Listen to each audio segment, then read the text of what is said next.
is. We're live. Oh my gosh. All Here we right. are. Hello. We are live.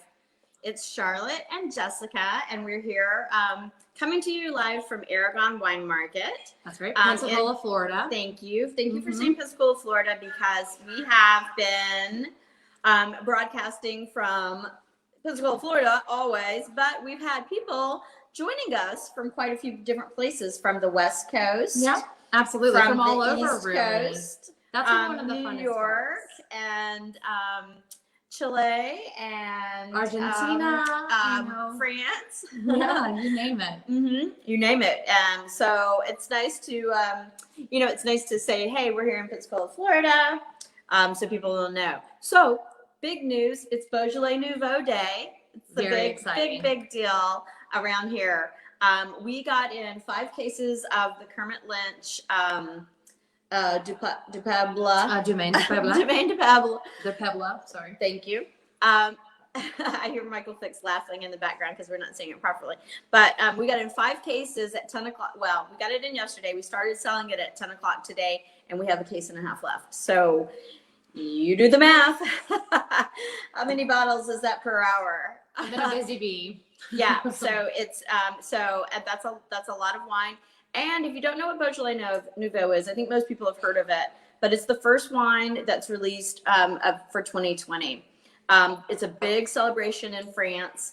And the fact that it's the first wine of this year, 2020, is like super impressive. Like, you might want to just take it and save it as a memento, because the fact that and I also would say we had 2 customers today that commented and said, oh, I don't know, Beaujolais Nouveau is just not my thing. Right. And the second customer thought, well, maybe I'll give it a shot, and tried it and loved it and was like, this is vastly different from the Beaujolais Nouveau that I remember from 20 plus years ago. So I think that's what has happened, is that, it's always been a big celebration. Yeah, explain this to me, because this is my first. Everybody knows I'm new as a wine merchant, new in this world. And so when did Beaujolais Nouveau get started, and what is this whole excitement? It was a big thing for the French, because it was the first wine that they could sell after harvest. And so it was a quick, easy way to make some money. So they used a quick fermentation, because they still have to ferment the wine. You've just picked it. So you use a quick fermentation, and it makes a light, fruity wine that's kind of best chilled. And so they made it into a big deal. So the French have been celebrating it for years. It became popular in maybe the 80s, 90s in the United States. And then it became a thing here. Then a lot of stuff got put out, and they sent us all the crap, of course, like the French do. No, I'm just teasing. French. But then it kind of fell out of favor, and people were like, "Oh, it's like bubblegum wine." And that's what my comment was today. Was it? That was the comment of of the century.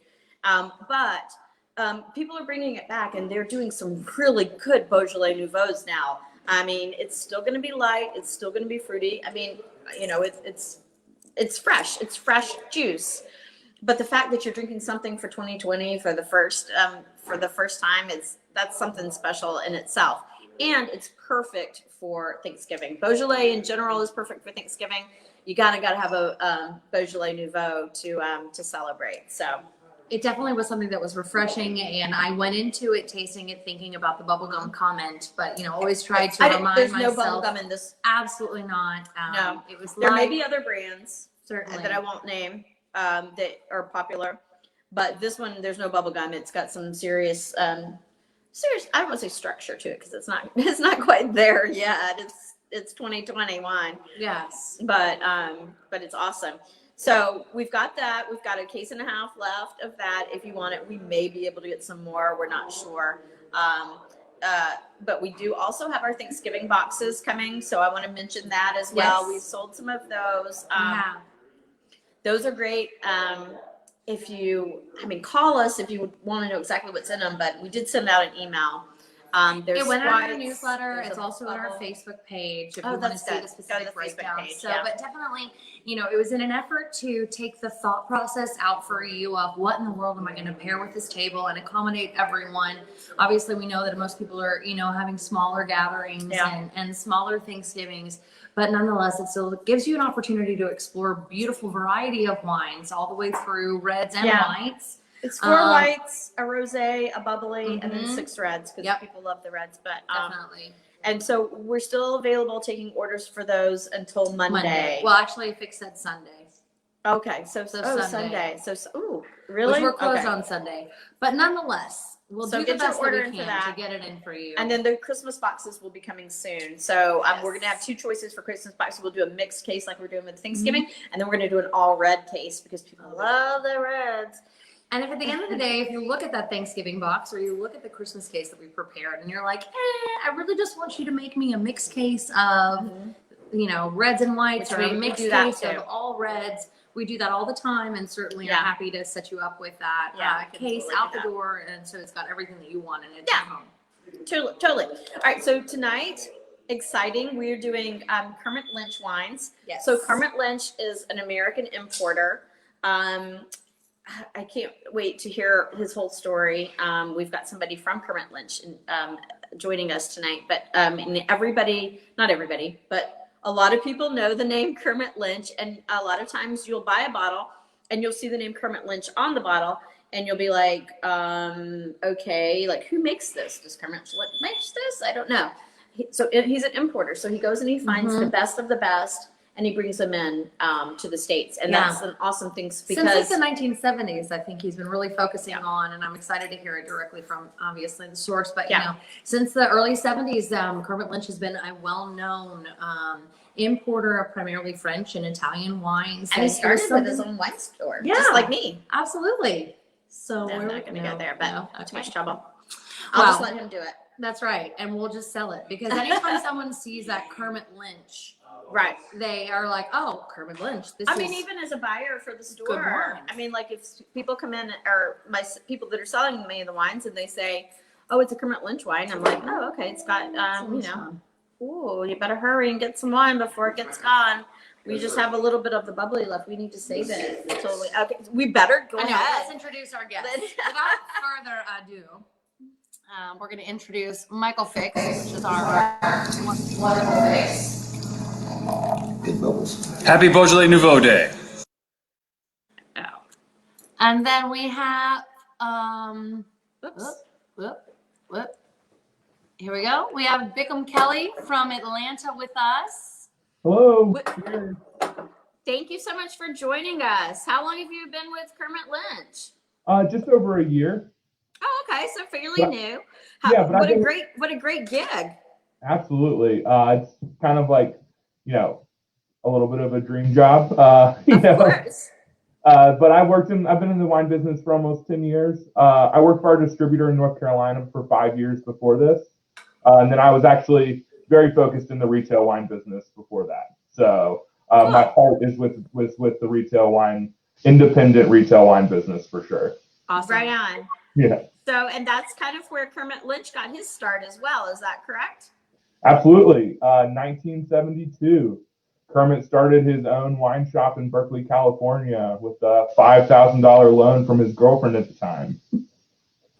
Nice. Yeah. So he was kind of a bohemian writer, musician living in Berkeley, and kind of like a lot of us fell into the wine business and then were just, stolen away by it. Spent a lot of time kind of traveling, visiting wineries in France and Italy. Yeah. And saw a need for more importers in the U.S. and just started doing it himself. Yeah, I definitely think that's something that we feel in this current climate, since we can't travel and we can't go to these beautiful places. The way that we can mentally explore, that through wine, through other experiences, obviously through literature and culture and, films. But I mean, wine is, to me, the most amazing way. I've traveled to Argentina this year. I've been to France this year. Right, I've been a lot of places. Finger Lakes. I've been mentally a lot of places, and so I feel like it's obviously with this year all those changes in our inability to travel, how much more we need these things in our lives. Absolutely. Yeah, it's a neat story. I kind of started that way myself, and when I opened the wine store, just because I traveled a lot and met all these people, and I thought, well, I'll just, I'll bring my friends' wines into the store, and then realized it's not that simple. And so I admire Mr. Lynch for doing it back the way he's done it, because he's certainly.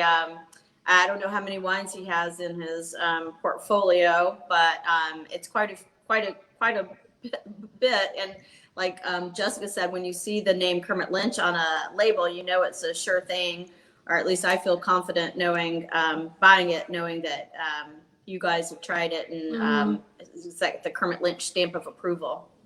Absolutely, absolutely, and that's how I got into Kermit Lynch on my own. Is you start tasting these things and you turn it over and you start seeing like the same thing over and over again. You're like, oh, this guy gets. We're on the same wavelength. So right. That's what's really important about we represent over 200 families from France and Italy, bringing in close to 2,000 different wines. Wow, that's amazing. And that's through that large scale, we stick to the same laurels. Or Kermit, we try to stick to the laurels that Kermit, started. And it's family-owned properties that are farmed with like regard for history of the place, and that are farmed organically or cleanly and traditionally. Right. So sense of place, food-friendly, drinkable wines are really important, and what you see throughout our book.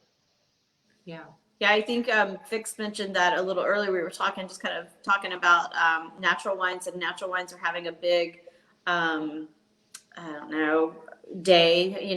They're kind of trendy right now, which the term natural wine is trendy right now. The way they've been making wines in the natural way obviously it's been for forever. So it's nice to see that that Kermit Lynch was kind of already on that page. It's all like at the forefront, kind of at that movement to some degree, because if you think about it, a lot of the wines that are represented to me in the Kermit Lynch portfolio, while they may not tout that certification, or it's not something, it's not like a big giant stamp that says I'm natural, I'm organic. It's like, yes, but for hundreds of years, these families, or for 100 years or whatever, these families have been hand picking and turning and muddle, foot trotting, and like all of these natural processes and the ways that they foot trotting. This is how they've been making wine the whole time. They never added anything to it. Yeah. And it's a wonderful representation of that. And I think people expect it to have this giant stamp in our modern day kind of marketing. And while it doesn't necessarily have that, Kermit Lynch is a wonderful representation of wines that you can count on to be of quality, regardless of the price.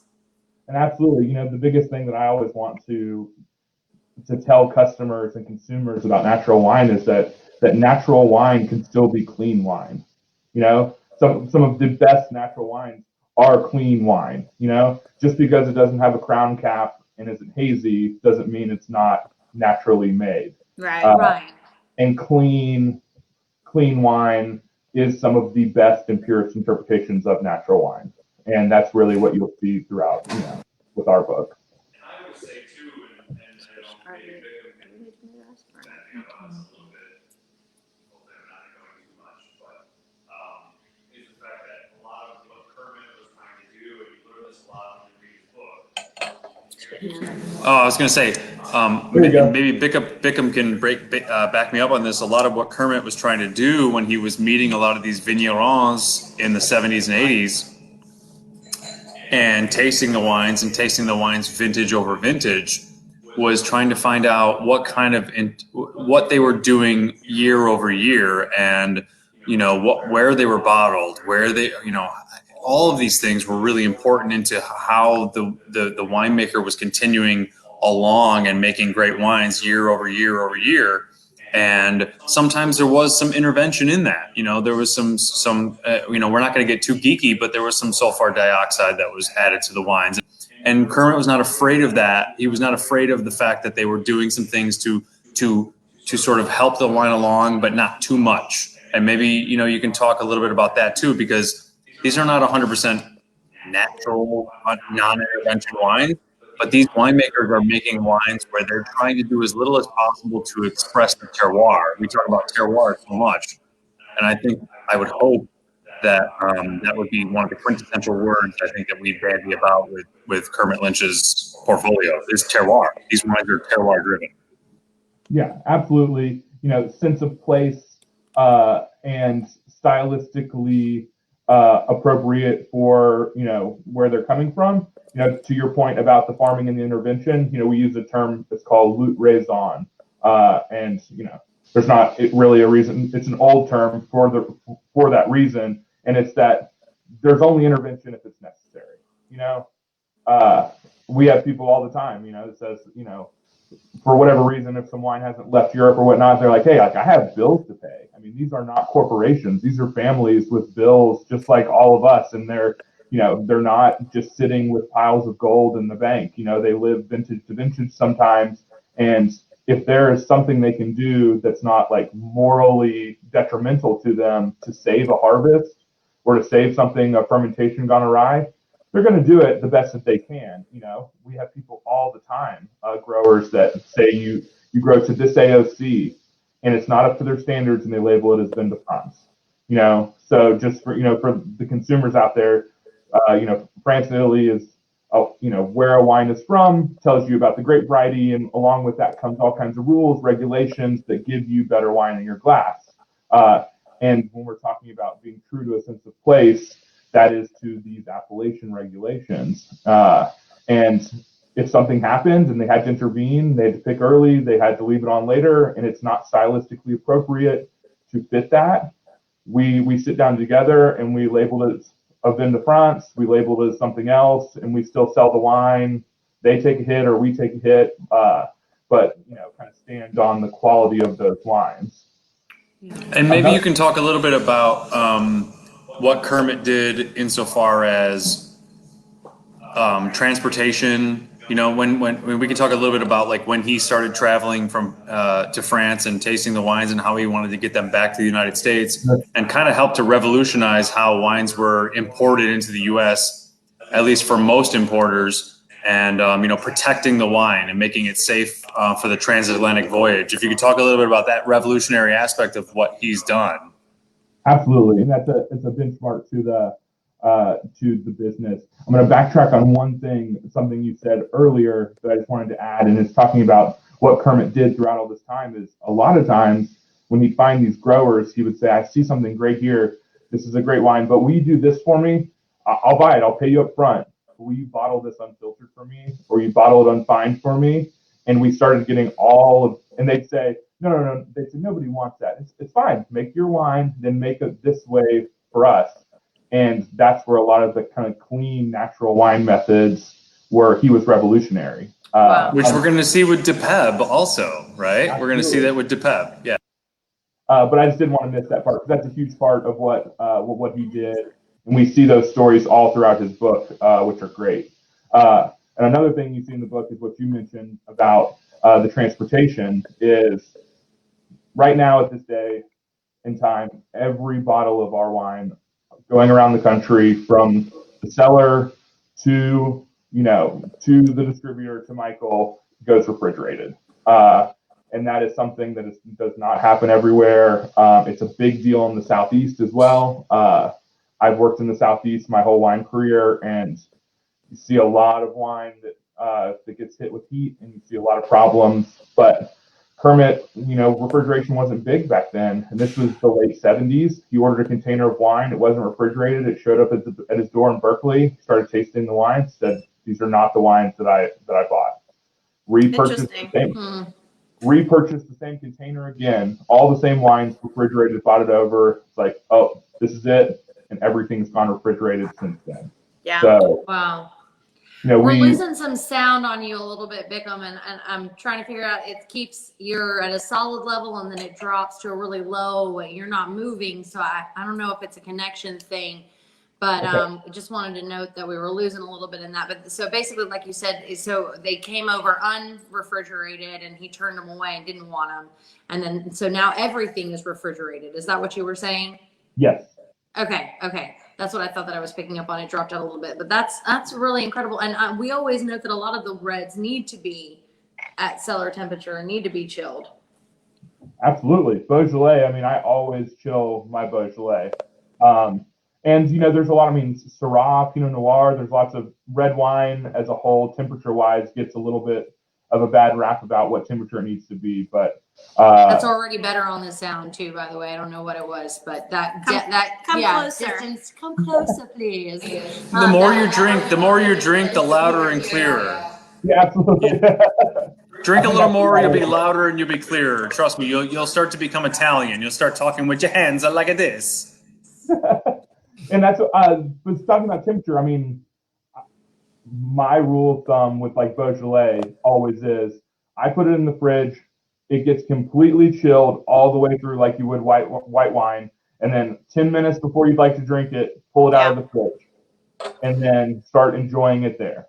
I think that's a good thing to remind people because I mean, I do the same with I keep a box of wine in my fridge, and We both do. but it's a delicious box of wine, and I'll pour myself a big old glass and then let it warm up to room temperature while I'm cooking. But I do think that's something good to remind people that to taste the flavor of a white wine, you want it to warm up a little, and to enhance the flavor for a red, you want it a little chill on it. So Yeah. that's a good reminder. I think that we should probably, before I've drank all of it, It's talk almost about gone. this little bubbly here. Yeah, the Nicole Chandrian, the effervescence. Chandrian, So Nicole Chandrian, yes. It's Her a- story was awesome to tell me. us, do you know her story? Of course you do. You know. Yeah, she's a badass. Yes, Yeah. total badass. Was not allowed to be in wine at first in her family. You know, very much so. The wine was the man's business. So I immediately was like, "This is my kind of gal." You know. So Right. tell us all about Nicole Chandrian. So based in Côte de Brie, so just like quick crash course on Beaujolais. You know, as a region, we're technically in Burgundy, but we're going into the Rhone. So you'll see like on Marcel Lapierre, there's like a Rhone labeling on it. But you know, technically kind of in Burgundy, but Beaujolais is its own thing. We're looking at Gamay as the primary red grape varietal, the only red grape varietal. Then there's Beaujolais, which means that if it's labeled as such, like we were talking about earlier, the grapes can come from anywhere in this Beaujolais region. Then there's Beaujolais Village, which is a big section that kind of comes in and around the villages of Beaujolais, of the Cru villages. And then there's 10 villages that are denoted as the best sites of this appellation. And stylistically, they have all of their own nuances. So, you know, we can talk about that more a little bit later, but this is in Côte de Brie, which is in the southern part of Beaujolais. There is a old volcano that's called Mont Bruilly. So then there's two crus are Bruilly and then Côte de Brie. So Côte in French is just hillside. So that's hillside vineyards coming off of the old volcano. Mm-hmm. And then there's Bruilly, which is kind of around it. So we're all in Côte de Brie, which is unique because most of Beaujolais is going to be on granite, limestone, and sand. Mm. But in the Côte de Brie, we're going to be on kind of blue schist volcanic rock, which is very unique to this part of Beaujolais. So Please. I mean, the fact that, I mean, I've never had a sparkling Gamay. That's just like, that was the first thing that it's, you know. For everyone that I said what it was, like, this is what we're featuring this week. We sold out twice. We sold out last week, and then we had to wait to get our reorder this week. Everyone was like, "Excuse me, what did you say?" And to taste it, it's definitely like mind blowing. It's amazing. Yeah, and I run into people sometimes that always try to ask me about, you know, what is it like? Are there other ones like it? And there's really no competition in this category. Like, this is the benchmark of it. There's no one else really producing it. We don't really see it from anyone else. No? So that was my question, is that she's the only one that really does the sparkling Gamay? Yes, I mean, It's amazing. I have run across a few. We love a female baddie. Yeah. Yeah. Her nickname is the boss of the coat. I loved that. The boss of the Yeah. coast. That's And awesome. in the 2000s, she became the president of the Coterie Association. Nice. So she went all the way from not supposed to be part of the winemaking operation, Not even supposed to be in the industry. Yeah. to letting her, like, convincing her dad to let her work in the fields with him, to running the domain, being the winemaker, and then running the appellation. And so does she make this the same way in the method champenoise, the same way that champagne is made? Yes, method champenoise, fermentation in stainless steel tank, which is important. The alternative would be for it to be in wood, and then it's aged 18 months on the lees to give it some richness Nice. and texture. And And it's hand turned.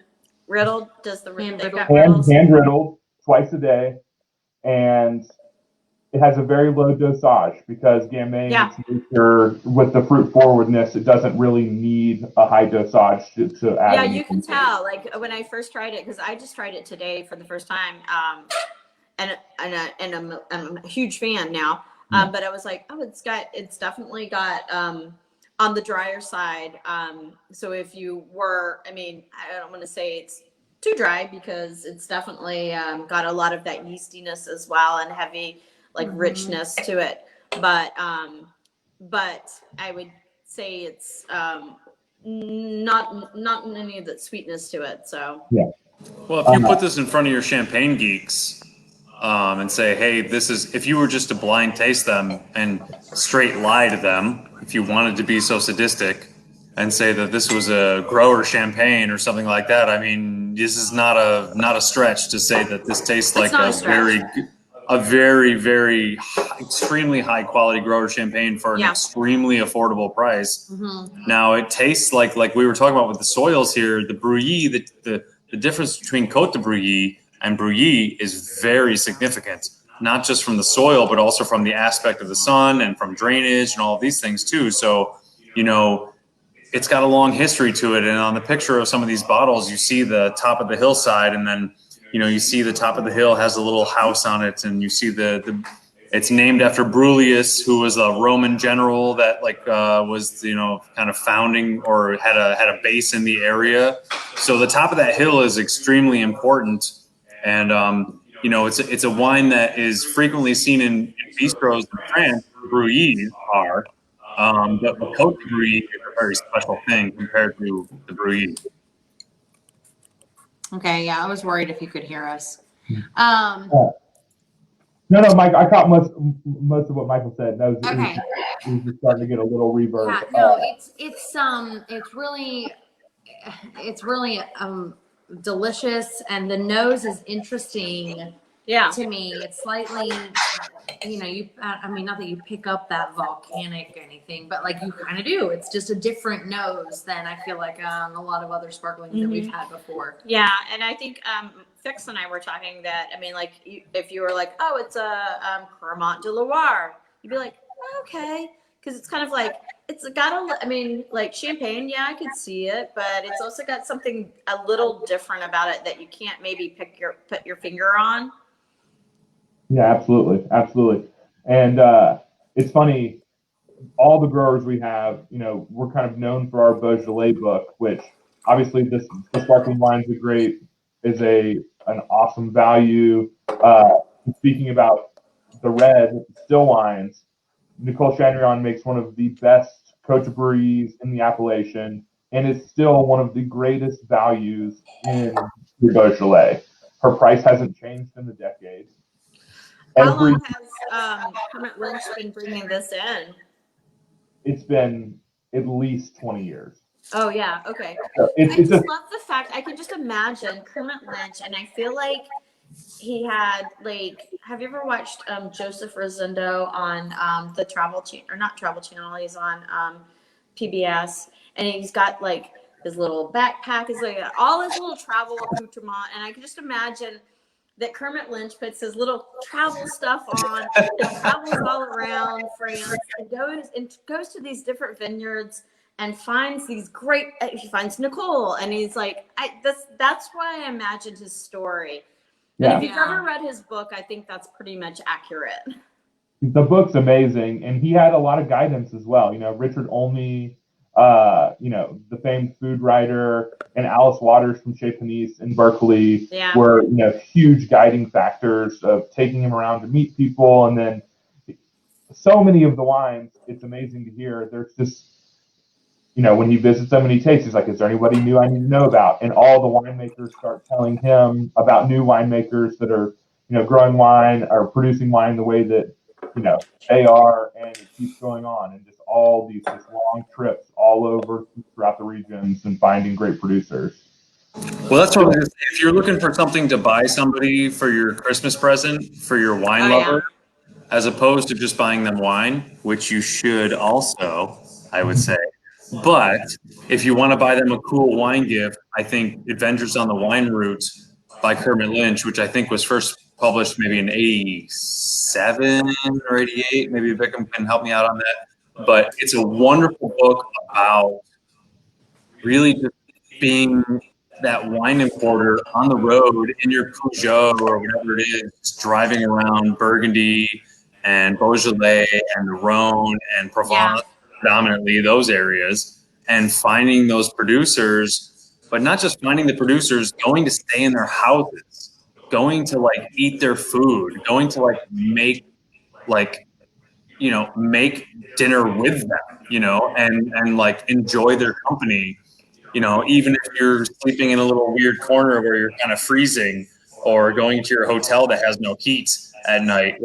This is kind of the joy about that book. And Kermit writes it in a really straightforward way. And when you read that book, you really hear his voice, I think, very clearly.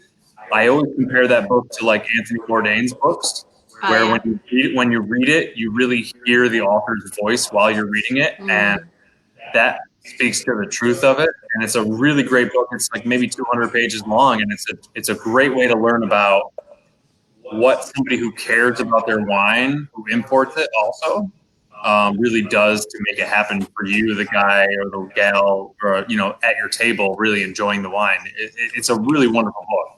Great stocking stuffer.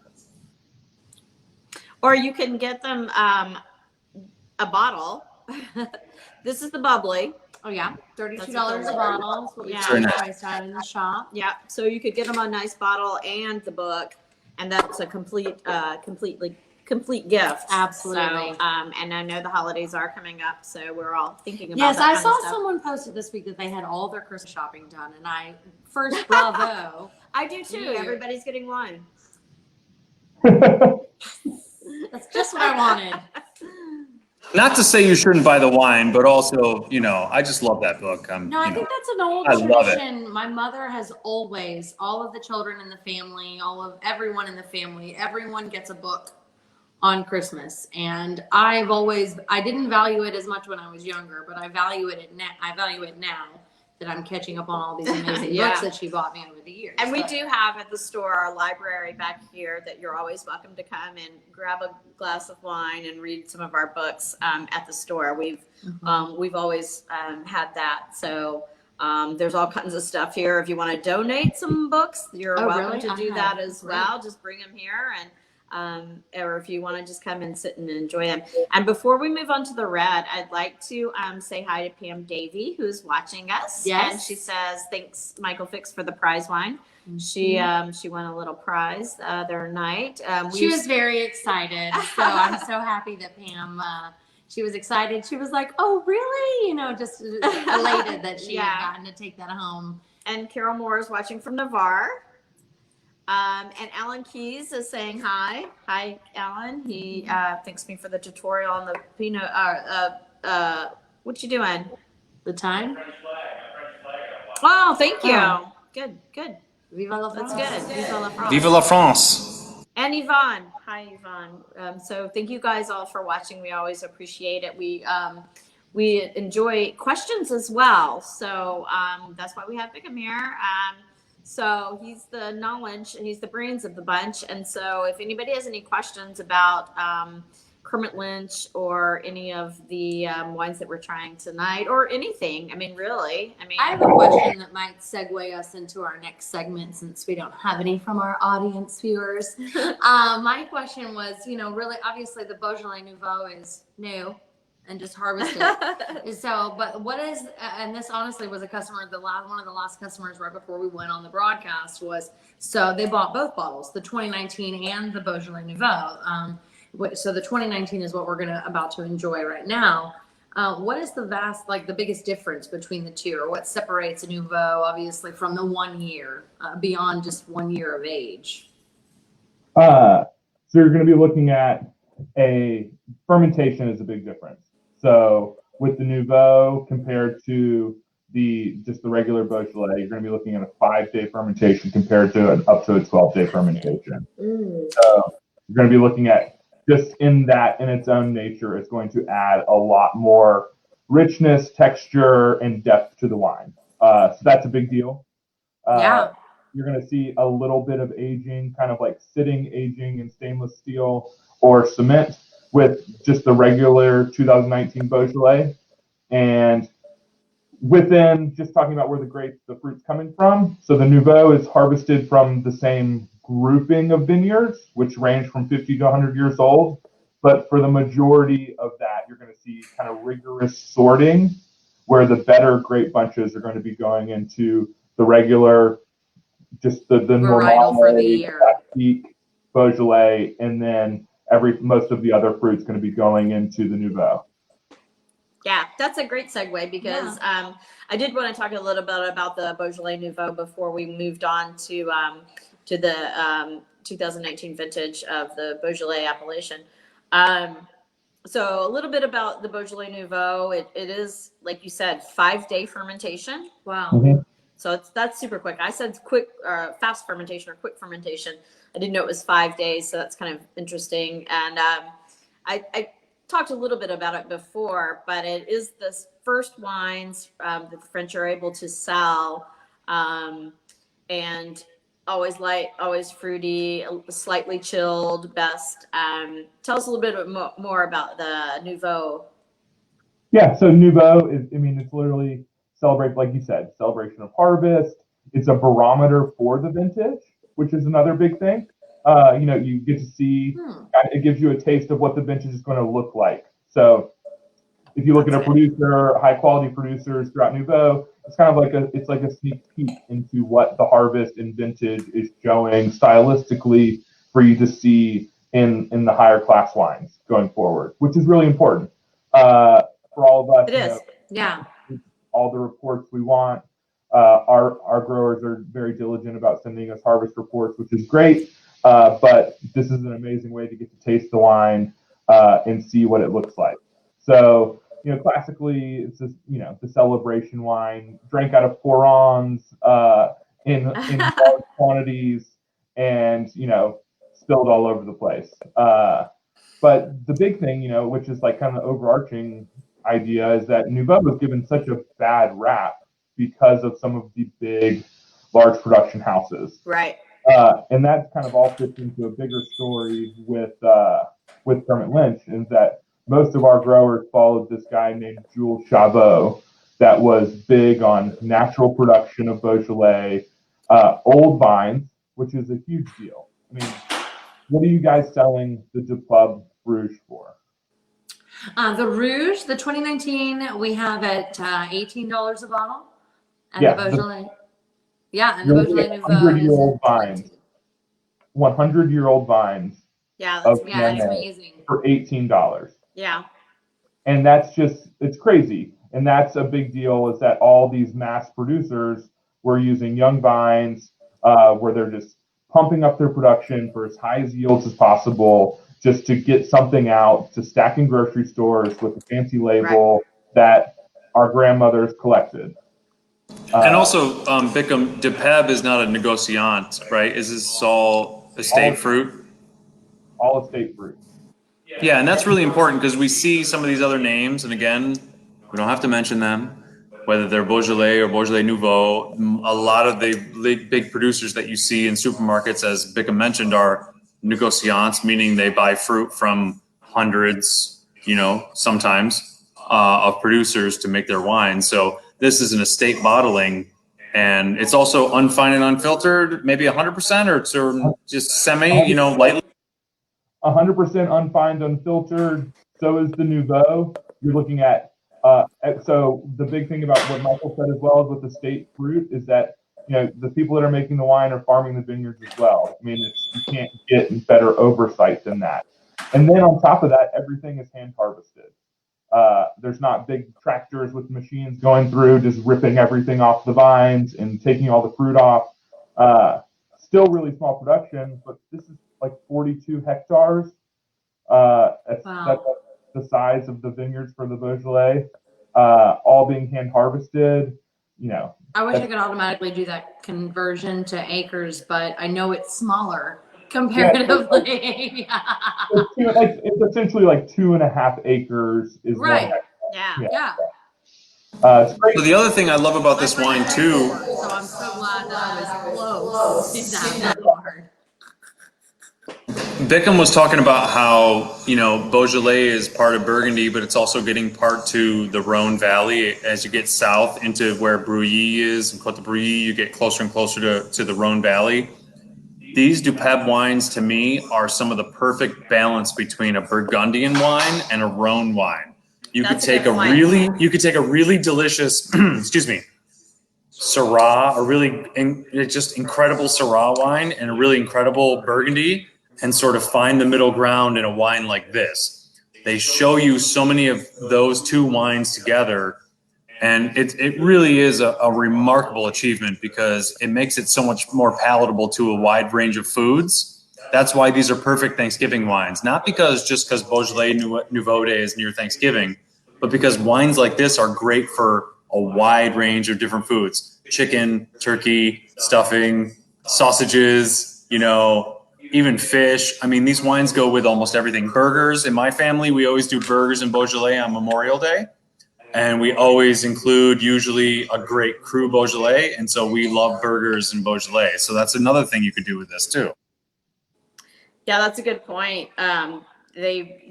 Thanksgiving you've got so many different foods that you're trying to pair, and I think that's maybe why Beaujolais has been the one that just kind of went in and filled that position, because it does go with so many different things.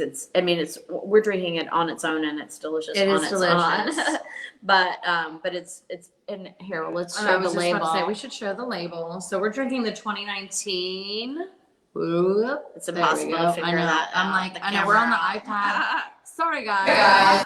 The camera's in a different. Wait, Jessica, don't lie. We also had some smoked salmon and some brie and some cornichons with this earlier when I first arrived, and it was really nice. Absolutely, that brings me to a point of a lot of times we often have a smaller mind frame of what's on the Thanksgiving table.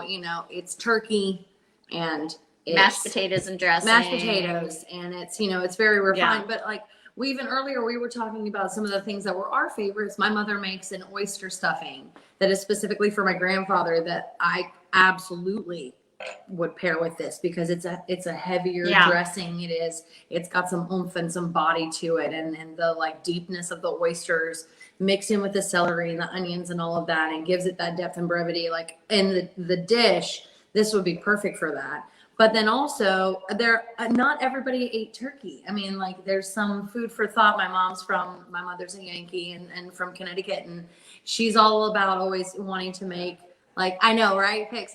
It's a positive. It's a wonderful thing. She wants to make lobster on Thanksgiving because some of the first pilgrims would have eaten lobster. I would have eaten lobster. I would have had the lobster choice too. And I mean, even though I wouldn't normally pair a red per se with seafood, but it's light enough that it's light enough you could for sure. You could. It really crosses a lot of different palatable items. Yeah, for sure. Easily. Yeah, because and there are some people that just they won't drink white. They want their red, and so if you're gonna have something you got to have a red that's light enough that will go with your apparently lobster. But as Yoda would say, we just talk about how great. But also as Yoda would say, Dupab makes a Gamay Blanc, awesome. They make a Beaujolais Blanc. There is a white Beaujolais from Domaine de Pab, which is very, very good. Okay, sorry, bad Mandalorian Yoda thing. Oh, But I've heard of that. but de Pab makes a white Beaujolais, and it's very, very nice All right, too. you can tell us about the white Beaujolais, because I am a white drinker. I love red, and that's when I first started drinking. But as I've gotten, I don't know, I like them both. But I drink a lot more white than I do red. So tell us about the white Beaujolais. The Beaujolais Blanc's awesome. It's 100% Chardonnay. It's made Chardonnay. 100% Chardonnay. I've blinded tons of people on that wine before, and they call it Macan from the Macanais. I've heard Willamette Chardonnay before. Okay. It's very clean. Yeah. Is it stainless? Duet? Is it in stainless? All in stainless. Okay. So Chablis-ish? Yeah, it definitely is. So there's a good amount. So we're in the village of Brule here, which is really far south in Beaujolais. So you are actually getting some limestone and sand. It's not as heavy granitic as the rest of like the northern middle part of Beaujolais is, which is really good Chardonnay. Is it always Chardonnay? It's always 100% Chardonnay. Okay. Absolutely. And I will say that was a great fixes out on that. On Michael's part. But if I get invited to Thanksgiving with lobster, I will bring the Merceau. You're invited, and I'm hoping that I hope we're invited. Yeah. Because I want to go to that white Beaujolais / lobster Thanksgiving. That sounds awesome. Delicious to me. But to your point about food pairings and just like the overall conversation is that Beaujolais in general, wines made like this, and Cru Beaujolais, if everyone could catch on to having those as staples around your house, it's the perfect extra red wine to have around your house because it's so versatile. It's the best thing to show up to a barbecue with. It's the best thing to drink with nothing, and it will usually fit with anything you're trying to pair with. And on the Nouveau point, the biggest thing I'm really trying to get across to people this year is that, and every year, is Nouveau is not, it is a day, but the wine does not go bad tomorrow. Yeah. And it's So on that note, how long could you hold on to the Beaujolais Nouveau? In theory, I mean, that wine is so quaffable and drinkable. I might start to judge you if you held on to a case for too long. But the wine's going to be great for a year for sure. Yeah.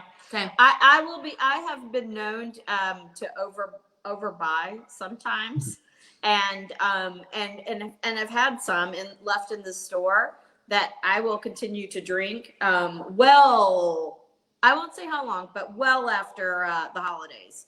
Yeah. And it is still delicious. I think it might even get a little better just because it's still it's got a little. I like an aged wine, and it's not something that's going to age forever, but. I just like when you could use the word quaffable in a sentence, and I'm impressed with that. So, well, I've had vintages of this that were over a year old at a couple of my accounts, and that will remain nameless. Yeah, it wasn't here because you guys sell out of it every year, but it was a couple of little far-flung locations. And they were pouring it out of a Magnum. So if you ever want to buy Magnums of this wine, I think it's the way to buy this wine personally, because if you open it up as a Magnum, it drinks great. It's exceptional, just like we expect it to right now. However, the Magnum reduces the amount of, oxidation. It reduces the amount of aging. And I had a Magnum that was over 18 months old, and it was fantastic. It was fine. It would have been fine for another 8-10 months probably. So this just speaks to the winemaking talent that's here. I think it's really terrific. And if we want to, just to be a sleazy salesman for 1 second, if I can get you on another guzzable wine, I would introduce this wine right here from the Marcel Lapierre. It's the shower wine. If Beckham can see this is from Marcel Lapierre. This is the Raison Gallois this is another guzzable wine you can get for your holiday table too. We highly recommend this one also because we're about to run out of the Beaujolais Nouveau. And if you're going to find something a little bit close to just go to town with, I think this is a good option to just go right to town with right here since we sold out of everything else. Beckham, you just called this the shower wine. Do tell. Shower wine. So the first time I met, so Marcel Lapierre's iconic, named after, that's the name of the domain. He's unfortunately passed away. His son, Matthew, runs the winery, is the winemaker. I met Matthew at a Kermit Lynch tasting. Your hair looks great. Don't worry. Oh, thanks. I didn't know. Don't worry. Who knows what's going on with it? It's got to do its own thing. I met Matthew at a tasting in New York City probably like 8 years ago, and I was tasting with him, and he was like, that's what he told me. He goes, "This is the shower wine. You can drink it in the morning, you can drink it at night, but you can drink it out of the bottle, out of any vessel you want." And an even funnier piece is this fits directly into this conversation is that is Beaujolais Nouveau that we begged and pleaded for them to stop calling Beaujolais Nouveau so we could sell it year round. Right. Wow. Yeah, I like that. Because this was 10 years ago, and it was just like, it's wonderful. We know it can age, but we're still getting over this hurdle in the U.S. about, that Nouveau is still drinkable. So we took Nouveau off it, and we sell the wine year round. It still sells out every year, but it's, same kind of style, crushable. There have been 2 terms this year that have highly impressed me, and one of which was Porch Pounder, which was referring to Vino Verde by Broadbent. And that was certainly a game changer because that's what I already considered it to be, but didn't know it was already called that. And so a shower wine is certainly something that we should have here. I think shower wines. I've heard of breakfast wines. And, I've heard of shower beers before, but we need to enlighten shower wines are our shower wines. to shower wine. And I look forward to All having right. this. I'm going to actually bring it down a little from shower wines and ask Beckham about some of the cru Beaujolais, because some of these Beaujolais actually can be aged. And I've been kind of talking about aging wines on this series of virtual wine tastings we're doing because I've found that I've had some on my shelf that have gone too long. And so I've been trying to pull things off, and I've been replacing them with things that need to be, that can age. What do you think about the cru Beaujolais? And well, tell us a little bit about those and their ageability. Well, I'm currently drinking a 2015 Morgon, which is no big deal. It is. No, I mean it's. Wait, which Morgon is it, Beckham? It's Jean Paul Thévenet. So Flips here. I almost opened Lapierre because Michael, but I was just like, I've been dying to drink. This is my last bottle of 2015 Jean Paul Thévenet Morgon. I really like his wines. Part of the Gang of Four from Kermit, with Lapierre, Foillard, Guy Breton. This wine easily has another 3 to 5 years on it. So to answer your question, Cru Beaujolais is incredibly ageable. It depends on the cru, depends on the producer. I've had 15-year-old Cru Beaujolais from top producers that has just been, you could be drinking anywhere you chose within Burgundy.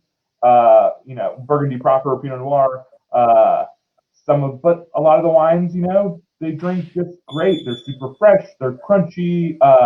It depends on the vintage a lot of the times. Like 18 and 19 are really drinkable vintages. Okay. 15 was not. So like all the 15s I bought, I didn't start drinking until like a year and a half ago, because it was just like it was a really hot vintage with no rain. The wines got big, and they just really needed some time to kind of mellow out, let the minerality shine through. So, overall, really, really ageable. So if you can find, and I might be able to help you out on this, although it's extremely difficult, as Beckham will tell you, Marcel Lapierre Morgon, which is I'll never guarantee that I can get it for you. However, if you find a bottle around, or if I can get some for Charlotte, it is, I think, the best Beaujolais that you will ever have in your entire life, especially the recent vintages of that. And The cartoon on that reminds me of something. It does. yeah. I mean, I don't know. The Wizard of Id, maybe. But the regular Margon, as we were talking about, the Cru Beaujolais. Come on now. The Cru Beaujolais from Marcel Lapierre is, I think, one of the best wines you'll ever have in your entire life. I believe that is a game-changing wine. It is a wine that you will sit back and just your mind will just go, it's like you watch the opening sequence to Saving Private Ryan and you go, this is one of the most amazing sequences I've ever seen in a movie in my entire life. And when you Or the sip cemetery scene of The Good, the Bad, and the Ugly. Sure, yeah. But if you drink a glass of Marcel Lapierre Margon, it won't be cheap, but it will be a extremely Well, you're throwing out those ifs. life-changing experience. I know. You're throwing out those ifs, and our wonderful customers are responding with, if you can get some. So let's Save us a bottle. So investigate. I can try. I can always try. We're it's as Beckham would tell you, we don't bring in a lot of it. But that's why I say when I tell you that it's here, you need to grab it. well, you gotta poke Say me it's here, and let me know. you better get it. But that's the thing. Like Beckham was saying, some of these Cru Beaujolais, they can really age really nicely. Something like Margon, something like Julinas, something like Moulin à Vent. Those are the areas where you can get a little more tannic structure, a little bit more depth of the wine, where they can age a little bit longer, just like a nice Burgundy would be.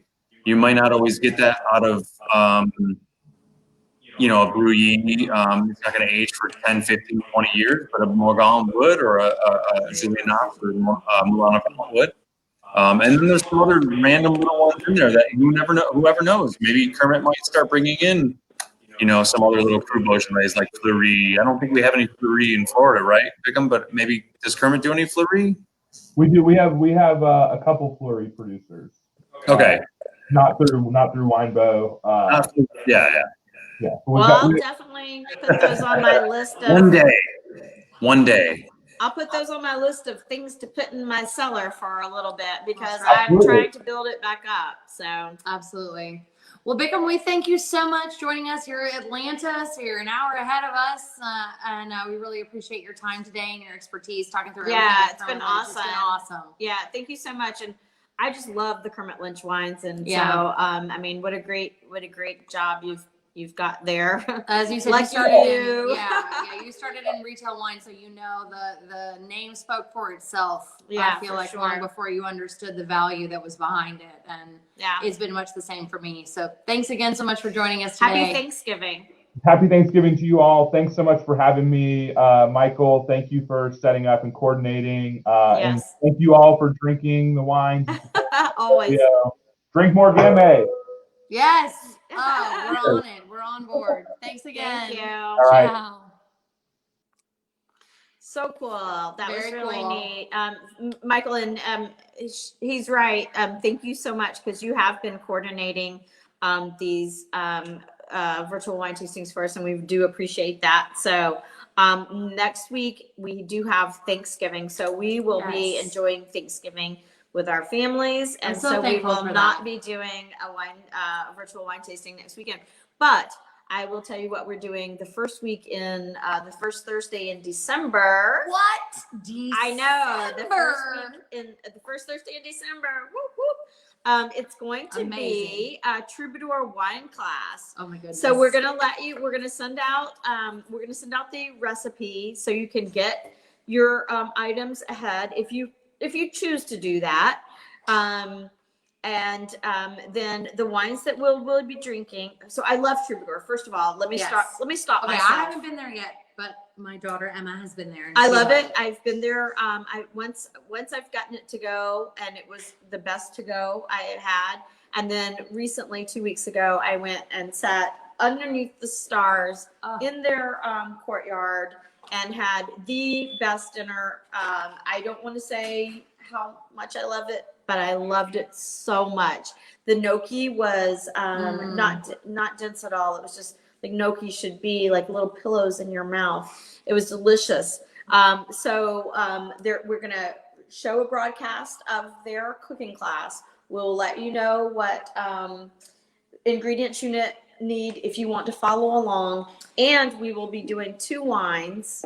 Definitely. We're going to do the AA Badenhorst, the Chenin Blanc, which Yes, is that'll be the white. amazing, pairing. delicious. And then the Selena Pinot Noir from Willamette Valley. Yeah, which is also delicious as yeah. well. Fix, do you want to tell us a little bit about those 2 wines real quick? Yeah, this is really fun because the reason why we chose these 2 wines in regards to this dish was it was a dish that would lend itself to a white or a red very easily. So whatever your family prefers, whatever you prefer, pick up that red or white that you like. The Badenhorst is one of the best producers of Chenin Blanc in South Africa. They just make terrific Chenin Blanc. We love Chenin Blanc at the store. Everybody here, Charlotte, myself, and several. It goes with so much. I had it with Mexican food over last weekend. I had a bottle of Chenin Blanc with the Mexican, and it was delicious. Which was a Kermit Lynch Chenin Blanc also. I think it was. It is. Domaine the Champollion, I think it was too, right? Champollion. We had that. I had the Champollion. Yeah. I had the Champollion. So, but yeah, so just tying it back to Kermit Lynch all of a sudden. Yeah. But yeah, the Badenhorst, I've always said to a lot of people, other than the Loire, where that Champollion comes from, my favorite Chenin Blancs come from South Africa. I think they're just amazing. They have a lot of old vines. They have complex wines that are just amazing. And it's really great with seafood and really great with lighter dishes or richer dishes. Anyway, and then we also have Selena, the Grand Cuvée Willamette Valley Pinot Noir, which is a amazing biodynamic producer from Oregon who makes really, really some of the best Pinot Noir from Oregon that you'll ever have. That is under $25, which is extremely rare. Extremely rare for really good Willamette Valley Pinot Noir. So you have 2 options there for a dish that is just as good with either one. So whichever one you prefer, you just decide what you want, and you have 2 benchmark type producers from 2 different regions in northern and southern hemisphere. Yeah. So Yeah, absolutely. We tried to do this pairing for you guys weeks and weeks ago when Hurricane Sally hit, and so we're so excited to kick off the really great. post Thanksgiving holidays with that. Oh, we got a little puppy party going on. Come here. Well, So as thanks, always, Fix. yes, thank you, Fix. let me tease it because we got the holiday coming up, and we got this wine tasting coming up. I'm just going to tease it. Coming up after the holiday and after that week after, we have a winemaker of the year in a highly reputable magazine coming on for December. You need to stay tuned to see what we're doing, because we have one of the greatest winemakers in the world who's been recognized as a winemaker of the year for a wine. Wait, do I know this information already? I don't think I know this. No, you don't. Oh my God. I'm teasing like, it. wait, I am you're talking teasing about the show that we're on. Jessica, this is what they do in the television and radio business. It's called a tease. Well, I'm And excited. So sometimes you even have to tease the hosts. So stay tuned over the next 2.5 weeks. After the holiday, I know the holiday's coming up, and we wish you all a wonderful Thanksgiving, and we thank you for all of your business. But please, after next week, when you come on the week after, please pay attention, because we have some really exciting things coming up. And I'm just wishing everybody a really safe and wonderful Thanksgiving. I hope you eat and drink more than you should. That's my That's advice right. to you. I have no problem with that. That's what Dr. Fix prescribes. So Well, we thank you, Dr. Thank Fix, you. as always. Happy Thanksgiving. Happy Thanksgiving. Yeah, that's awesome. That so is I awesome. can't wait to see there was a good tease in there. I know, that was What the news. I heck? was like, wait, I don't know anything about this. I've heard a little bit about this, but Wow, I of course. won't say too much. But keep watching, and Definitely. so let us know. And as always, we're taking orders for that Thanksgiving box. Like please we get mentioned your earlier, orders in through the end for of the your week. Thanksgiving box. Definitely. If you don't want a Thanksgiving box and you just want to, oh my God, what is Such this a cute cute little dog? guy. And if you just want us to pick you some stuff, we can do that too. Always. We can Christmas always is make coming. a We'll do that as well. So Yeah. Everybody have a very happy Happy Thanksgiving, Thanksgiving. and we'll see you the first week of December. Bye. Thanks. Bye.